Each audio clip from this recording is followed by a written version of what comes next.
Hi hello ನಮಸ್ತೆ welcome to ನವ್ಯಮಿಥುನ್ YouTube channel. ಯಾರೆಲ್ಲ ಮೊದಲನೇ ಸತಿ ವಿಡಿಯೋ ನೋಡ್ತಾ ಇದ್ದೀರಾ ಎಲ್ಲರೂ ಕೂಡ ಲೈಕ್ ಮಾಡಿ, ಶೇರ್ ಮಾಡಿ, ಸಬ್ಸ್ಕ್ರೈಬ್ ಮಾಡೋದನ್ನ ಮರಿಬೇಡಿ. ಇವತ್ತು ನಾನು ನಿಮಗೆ ತೋರಿಸ್ತಾ ಇದ್ದೀನಿ ಈಸಿಯಾಗಿ ಎಗ್ಗಲ್ಲಿ ಹೇಗೆ ಪಾಸ್ತಾ ಮಾಡೋದು ಅಂತ. ಬನ್ನಿ ನೋಡೋಣ.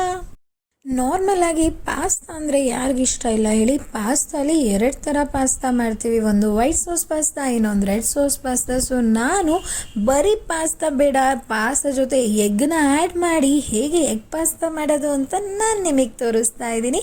ಮೊದಲನೇದಾಗಿ ನಾನು ಎಣ್ಣೆಗೆ ಸ್ವಲ್ಪ ಸಣ್ಣದಾಗಿ ಕಟ್ ಮಾಡಿರೋ ಈರುಳ್ಳಿ ಆದಮೇಲೆ ಮೊಟ್ಟೆ ಹಾಕಿ ಕ್ಲೀನಾಗಿ ಫ್ರೈ ಮಾಡ್ತೀನಿ. ಫ್ರೈ ಆದಮೇಲೆ ಇನ್ನೊಂದು ಸೈಡಲ್ಲಿ ನಾನು ಬಿಸಿ ನೀರು ಹಾಗೆ ಮ್ಯಾಕ್ರೋನಿ ಹಾಕಿ ಬಾಯ್ಲ್ ಮಾಡ್ತಾ ಇದ್ದೆ. ಅದಕ್ಕೆ ಸ್ವಲ್ಪ ಉಪ್ಪು ಹಾಕಿದ್ದೆ, ಯಾಕೆಂದರೆ ಬೇಗನೆ ಬಾಯ್ಲ್ ಆಗುತ್ತೆ, ಯಾವುದೇ ರೀತಿ ಕಟ್ ಆಗಲ್ಲ ಅನ್ನೋ ಕಾರಣಕ್ಕೆ ನಾನು ಹಾಕಿ ಬಾಯ್ಲ್ ಮಾಡಿಕೊಂಡೆ. ಬಾಯ್ಲ್ನ ಮಾಡಿದ್ಮೇಲೆ ಸಪ್ರೇಟ್ ಮಾಡ್ಕೊಂಡಿದ್ದೆ. ನನ್ನ ಮ್ಯಾಕ್ರೋನಿ ಏನದು ಬಾಯ್ಲ್ ಆಗಿತ್ತು ಅದನ್ನು ಸಪ್ರೇಟಾಗಿ ತೆಗೆದಿಟ್ಟಿದ್ದೆ. ಆ ನೀರನ್ನು ಕೂಡ ಸಪ್ರೇಟ್ ಮಾಡಿದ್ದೆ.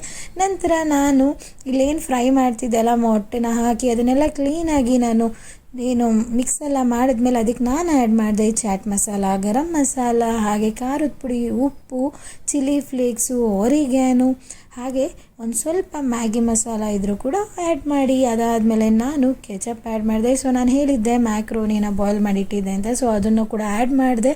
ಅದಾದಮೇಲೆ ನಾನು ಸ್ವಲ್ಪ ವೆನಿಗರು, ಸೋಯಾ ಸಾಸು ಎಲ್ಲ ಇದ್ದರೆ ಸೇಮು ಮಂಚೂರಿಯನ್ ಟೇಸ್ಟೇ ಬರುತ್ತೆ.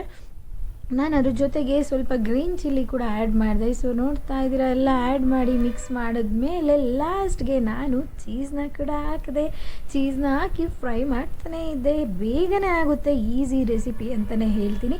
ಸೊ ನೀವು ನೋಡ್ತಾ ಇದ್ದೀರಾ ಎಷ್ಟು ಟೇಸ್ಟಿಯಾಗಿರುವಂಥ ಎಗ್ ಪಾಸ್ತಾ. ಸೊ ನೀವು ಕೂಡ ಮನೇಲಿ ಟ್ರೈ ಮಾಡಿ, ಹಾಗೆ ಕಮೆಂಟ್ ಮುಖಾಂತರ ತಿಳಿಸಿ ಟೇಸ್ಟ್ ಹೇಗಿತ್ತು ಅಂತ. ಹಾಗೆ ಸಬ್ಸ್ಕ್ರೈಬ್ ಮಾಡೋದನ್ನ ಮರಿಬೇಡಿ.